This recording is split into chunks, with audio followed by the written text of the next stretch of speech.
Hello students, Shamim sir YouTube চ্যানেলে তোমাদের স্বাগত। আজকের এই ভিডিও ক্লাসটিতে আমি তোমাদের দেখাবো উচ্চ মাধ্যমিক 2025 সংস্কৃত ফাইনাল সাজেশন। দেখো, আমি বোর্ডটিতে লিখে দিয়েছি উচ্চ মাধ্যমিক 2025 সংস্কৃত ফাইনাল সাজেশন। যে প্রশ্ন বা যেই সাজেশনগুলি আমি তোমাদের দেখাচ্ছি, এই সাজেশনগুলি কিন্তু লাস্ট মিনিট সাজেশন এবং ফাইনাল সাজেশন। এই কয়েকটা প্রশ্ন পড়ে গেলেই তোমরা পরীক্ষায় এখান থেকে 100% কমন পেয়ে যাবে। তার আগে একটা রিকোয়েস্ট, যদি ভিডিওটি ভালো লাগে ভিডিওটি লাইক করো, এবং তোমরা যারা চ্যানেল নতুন এরকম অধ্যায়ভিত্তিক প্রশ্ন উত্তর সাজেশন পাওয়ার জন্য আমার চ্যানেল সাবস্ক্রাইব করো এবং পাশের বেল আইকনটি প্রেস করে অল বাটনটি ক্লিক করে দাও পরবর্তী ভিডিও নোটিফিকেশন পাওয়ার জন্য। প্রথমেই বলে দেওয়া ভালো, এই সাজেশনগুলি আমি বানাইনি। এই সাজেশনের প্রস্তুতকারী হচ্ছে সুজিত স্যার, পাশে মোবাইল নাম্বার দেওয়া আছে, টিউশনের জন্য যোগাযোগ করতে পারো। নেক্সট দেখো, এখানে সংস্কৃত সাজেশনের মধ্যে এখানে দিয়েছি যে কোনো দুইটি গদ্যের মধ্যে একটি গদ্যকে বেছে নাও। প্রথমেই কিন্তু তোমরা এই কাজটা করবে, ওকে। তারপর অধ্যায় ভিত্তিক প্রশ্নের সাজেশন দেখো, ওকে। দেখো, প্রথমে বলবো আমি আর্যাবত বর্ণম, ঠিক আছে। এবার দেখো, এখান থেকে পড়বে প্রথম কোশ্চিন, আর্যাবর্তের সৌন্দর্যের বর্ণনা দাও, বা এইভাবে আসতে পারে কথং চাউস স্বর্গান্ন বিশেষ্যতে, কবি কাকে স্বর্গের চেয়ে বেশি বিশিষ্ট বলতে চেয়েছেন এবং কেন।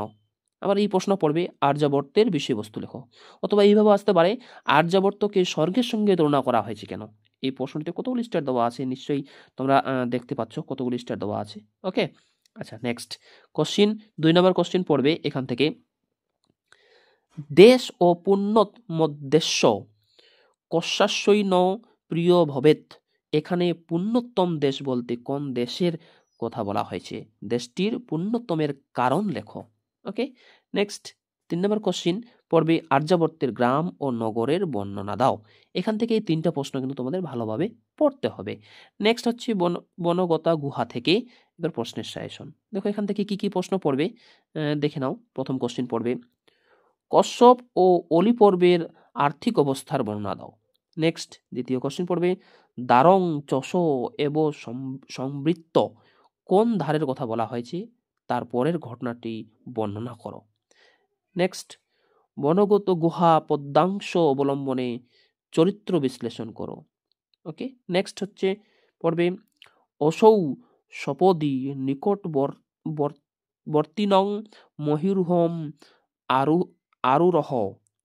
মহিরু শব্দের অর্থ কি, এ কেন মহিরুরে আহরণ করল, মহিরুহে আহরণ করে সে কি দেখল। 5 নম্বর কোশ্চেন পড়বে, বনগত গুহা গল্পের নামকরণের সার্থকতা মানে বিষয়বস্তু আলোচনা করো, ওকে। আচ্ছা, হয়ে গেল। এরপর চলে আসো নেক্সট। আবার এখান থেকে একটা টপিক আমি বলে দিয়েছি, দেখো, যে কোনো 2টি পদ্যের মধ্যে একটি পদ্যকে বেছে নাও। তোমরা 2টা পদ্যের মধ্যে যে কোনো একটা পদ্যের প্রশ্নগুলো ভালোভাবে পড়ে যাবে, ওকে। আচ্ছা, প্রথম পদ্য হচ্ছে গঙ্গাস্তোত্রম, গঙ্গাস্তোত্রম, ওকে। দেখো, এখান থেকে পড়বে, গঙ্গাস্তোত্রম গঙ্গার মহিমা আলোচনা করো, গঙ্গাস্তোত্রম গঙ্গাকে যেভাবে বর্ণনা করেছেন তা নিজের ভাষায় লেখো, ওকে। এই প্রশ্নতে স্টার মার্ক দেওয়া আছে। নেক্সট, শঙ্করাচার্য দেবী গঙ্গাকে যেভাবে প্রার্থনা করেছে তা নিজের ভাষায় লেখো, স্টার মার্ক করে দেওয়া আছে। নেক্সট, ভীষ্ম জননী, মুনিবর কন্যা, শঙ্কর মৌলি বিহারিণী গঙ্গার এই নামগুলির তাৎপর্য ব্যাখ্যা করো। ব্যাস, এখান থেকে 3টা প্রশ্ন পড়ে গেলেই হয়ে যাবে। নেক্সট, শ্রী মধ্ভাত ভগবত গীতা কর্মযোগ, এখান থেকে, ঠিক আছে। আচ্ছা, এখান থেকে কি প্রশ্ন পড়তে হবে, দেখো, এখান থেকে প্রশ্ন পড়তে হবে তোমাদের প্রথমে যে মিথ্যাচারী কারা, মিথ্যাচার কাকে বলা হয়েছে, পাঠান সে মিথ্যাচারী অপেক্ষা শ্রেষ্ঠ ও কেন, ওকে। নেক্সট, স্বধর্মে নিধনং শ্রেয় পরধর্ম ভয়াবহ, শ্লোকটির তাৎপর্য বিশ্লেষণ করো, মানে ভাব সম্প্রসারণও আসতে পারে এইটা এখান থেকে, ওকে। নেক্সট হচ্ছে, দেখো, বাসন্তিক স্বপ্নম, ওকে। আচ্ছা, এখান থেকে কি পড়তে হবে, দেখো, এখান থেকে কোশ্চেন পড়বে যে বাসন্তিক স্বপ্নম নাট্যাংশ অবলম্বনে কথোপকথন রাজা ইন্দ্রবর্মা ও কৌমুদীর বা রাজা ইন্দ্রবর্মা ও কনক লেখার কথোপকথন আলোচনা করো, ওকে। নেক্সট, দ্বিতীয় কোশ্চেন পড়বে, বাসন্তিক স্বপ্নম নাট্যাংশ অবলম্বনে রাজা ইন্দ্রবর্মা ও কৌমুদীর চরিত্র বিশ্লেষণ করো বা চরিত্রের গুলির পরিচয় দাও, এটা কিন্তু আসতে পারে, ওকে। নেক্সট, বাসন্তিক স্বপ্নম নামকরণের নাটকটির নামকরণের সার্থকতা বিচার করো। নেক্সট পড়বে, বিজয়তাম অস্কাকং অবনীপ মানে উক্তিটি কার, অবনীপ কে, বক্তা তার কাছে কেন এসেছিলেন। নেক্সট, নারিকাহপি যুগায়তে উক্তিটির তাৎপর্য ব্যাখ্যা করো। এবার সাহিত্যের ইতিহাস থেকে কি কি পড়তে হবে, চলে আসো সাহিত্যের ইতিহাস থেকে কি কি পড়তে হবে এবার। মেঘদূতম বা শূদ্রক বা মৃচ্ছ কোটিকম নাতিদীর্ঘ প্রবন্ধ লেখো। নেক্সট, ভাস সমস্যা কি তা সংক্ষেপে বর্ণনা করো। নেক্সট, চরক সংহিতা বা সুশস্রত সংহিতা আয়ুর্বেদ সম্পর্কে আলোচনা করো। নেক্সট কোশ্চিন এখান থেকে পড়তে হবে, দেখে নাও। টিকা লেখো, দেখতে পাচ্ছ যে মুদ্রা রাক্ষস বা বিশাখ দত্ত।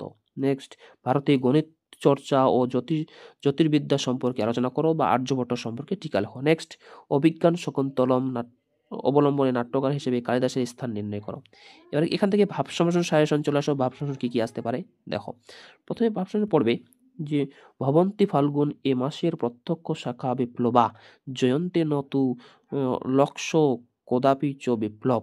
তৃতীয় পড়বে তত হয়ং দ্রুততরং ক্রামণ্যগরং নিবৃত।